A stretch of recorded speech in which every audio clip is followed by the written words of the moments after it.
3:30 এরকম চালান, তারপরে আপনাদের তোহফা বিতরণী যা কিছু ব্যবস্থাপনা থাকে সেগুলি করেন আপনারা। আলহামদুলিল্লাহ, আপনাদের সকলকে আন্তরিক অভিনন্দন জানাচ্ছি যে আপনারা এতক্ষণ পর্যন্ত কোরআন হাদিসের মেহফিলে যোগদান করে শ্রবণ করেছেন আপনারা, এবং সুযোগ করে দিয়েছেন বক্তাদেরকে কিছু বলার জন্য।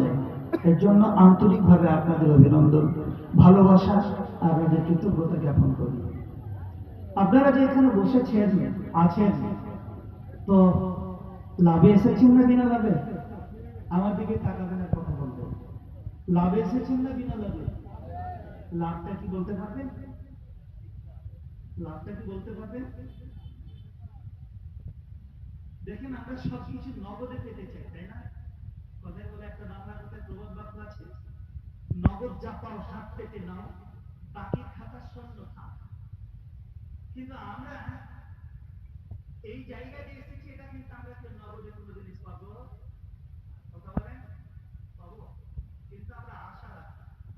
এবার আপনারা বলবেন, হুজুর কিছু কথাগুলি আপনারা বলছেন যে আশা রাখি, আর আমরা আপনাদের কথা শুনেই আমরা আশা নিয়ে এসেছি, তো তার কোনো দলিল আছে কি? না আমরা এমনি আপনারা বলেন আর আমরা এসে বসে যাই? সত্যিকারের কি লাভ আছে? এর পেছনে কি কোনো দলিল আছে যে আমরা বসে শুনবো তো তার কোনো লাভ আমরা পাবো? একটা একটা করে হাদিস পাঠ, একটা একটা করে আমি পর্বের দিকে এগিয়ে যাবো, যতক্ষণ আমার সময়, ইনশাআল্লাহ সময়ের মধ্যে ক্লোজ দেবো ইনশাআল্লাহ। বুখারী শরীফ 495 পৃষ্ঠার হাদিস। হাদিস খুব লম্বা, দেখেন আমার দিকে তাকান, মানে একটা পৃষ্ঠা।